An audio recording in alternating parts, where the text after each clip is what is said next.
Hello everyone. My name is Sarang and welcome to the Sarang Moraes Pharma Academy. तो आज की video में हम डिस्कस करने वाले हैं फार्मास्यूटिकल इमल्शन पार्ट 4, जिसमें हम कवर करने वाले हैं hand homogenizer and Silverson mixer homogenizer in the subject pharmaceutics for the D pharmacy first year. तो अभी तक आपने लाइक नहीं किया है तो लाइक कीजिए, शेयर कीजिए, सब्सक्राइब कीजिए सारंग मोरेज फार्मा एकेडमी को। अगर आपको कोई पॉइंट के ऊपर डाउट है तो आप मुझे कमेंट सेक्शन में भी पूछ सकते हो। मैं पूरी कोशिश करूंगा कि आपका डाउट सॉल्व कर सकूं। तो बढ़ते हैं हमारे फर्स्ट स्लाइड के ऊपर। Other methods of preparing emulsion. There are various instruments for preparing emulsion. Blenders and homogenizers are one of them. Hand homogenizer, Silverson mixer homogenizer and colloidal mill are mills used to prepare extemporaneous emulsion. तो basically emulsion को बनाने के लिए चार प्रकार होते हैं या फिर चार मेथड्स होते हैं। सबसे पहला है ड्राई गम मेथड, सेकंड है वेट गम मेथड, थर्ड है बॉटल मेथड एंड फोर्थ है अदर मेथड्स, जिसको हम मैकेनिकल मेथड्स भी बोल सकते हैं। मतलब उसमें हम किसी न किसी प्रकार का इंस्ट्रूमेंट या फिर मिल के मदद से इमल्शन को बनाते हैं। तो बेसिकली इमल्शन को बनाने के लिए जिस मशीन का हम यूज करते हैं उस मशीन को हम होमोजेनाइजर बोलते हैं, और दो होमोजेनाइजर हम फार्मास्यूटिकल इंडस्ट्री में यूज करते हैं और उनका नाम है hand homogenizer and Silverson mixer homogenizer. उसके बाद next slide, principle of homogenizer. तो उसमें पहला पॉइंट है the conversion of large globules in coarse emulsion into fine globules under pressure by passing them through a narrow orifice. तो हर एक machine किसी ना किसी प्रिंसिपल के ऊपर काम करती है या फिर प्रिंसिपल बेस्ड अपना काम बखूबी से निभाती है। वैसे ही होमोजेनाइजर का प्रिंसिपल यह होता है कि जो लार्ज ग्लोब्यूल्स प्रेजेंट रहते हैं किसी भी कोर्स इमल्शन के अंदर, उसको अंडर प्रेशर और उसको एक फाइन ऑरिफिस से पास होकर उसको फाइन ग्लोब्यूल्स में कन्वर्ट करते हैं, जो कि आगे जाकर फाइन इमल्शन बनाते हैं। A coarse emulsion is prepared in mortar, which is then transferred into homogenizer. The emulsion is passed through a homogenizer many times till an emulsion of desired satisfaction is produced.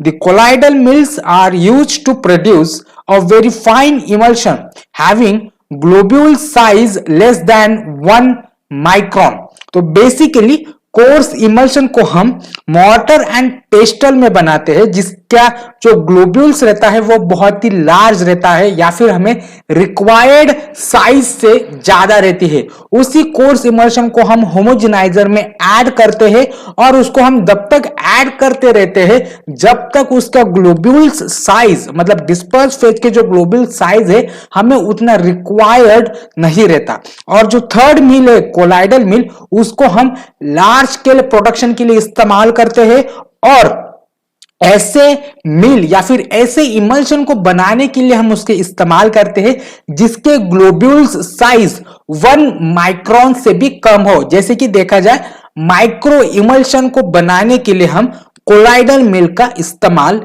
करते हैं। उसके बाद next slide. तो पहले homogeniser के बारे में हम स्टडी करेंगे जिसका नाम है hand homogeniser. This homogenizer is hand operated and the coarse emulsion is passed through fine orifice. The emulsion is placed in hopper of the homogenizer. The up and down movement of the handle causes coarse emulsion to draw it through inlet valve and pass through homogenizing valve. In this way, the emulsion is forced to pass through fine orifice. The oil globules is broken into fine globules of uniform size. तो basically hand homogeniser, जिसके नाम में ही उसका operating system बता है, मतलब ये hand से, हाथों की मदद से इस होमोजेनाइजर को हम काम करवा सकते हैं या फिर ऑपरेट कर सकते हैं। और इसमें कैसा काम किया जाता है कि जो भी कोर्स इमल्शन हम मोटर और पेस्टल में बनाते हैं उसको हम हॉपर के द्वारा इस होमोजेनाइजर में ऐड करते हैं। And up and down movement की वजह से जो हैंडल रहता है इसे अटैच, इसी हैंडल को अप एंड डाउन मूवमेंट से जो ऑयल ग्लोब्यूल्स रहते हैं वो होमोजेनाइजिंग वाल्व से होकर एक फाइन ग्लोब्यूल्स में कन्वर्ट हो जाते हैं ऑफ यूनिफॉर्म साइज। उसके बाद नेक्स्ट स्लाइड है, तो ये है हैंड होमोजेनाइजर का डायग्राम। जो ऊपर आपको एक शेप दिखाई दे रहा है उसको हम हॉपर बोलते हैं, या फिर सीधे भाषा में उसको हम ढक्कन बोलते हैं, जिससे कोर्स इमल्शन को ऐड किया जाता है। हैंडल के अप एंड डाउन मूवमेंट से एक प्रेशर वेव क्रिएट होती है इस होमोजेनाइजर में, और वो जो लार्ज ग्लोब्यूल्स है या फिर जो कोर्स ग्लोब्यूल्स है वो फाइन ग्लोब्यूल्स में कन्वर्ट हो जाता है। उसके बाद नेक्स्ट स्लाइड है, Silverson mixer homogenizer. It consists of an emulsifier head which is covered with fine meshed stainless steel sieve. The emulsifier head consists of number of blades which rotates at the speed or powerful shearing action. The blades are rotated by using an electric motor fitted at the top. उसके बाद next slide है, the emulsifier head is placed in the vessel containing immiscible liquid in such a way that it should get dipped in it. When the motor is started, the liquid is sucked through the fine holes and the oil is reduced into fine globules due to rotation of blades. So a fine emulsion is produced which is then expelled out. The intake and expulsion of mixture is set up a pattern of circulation.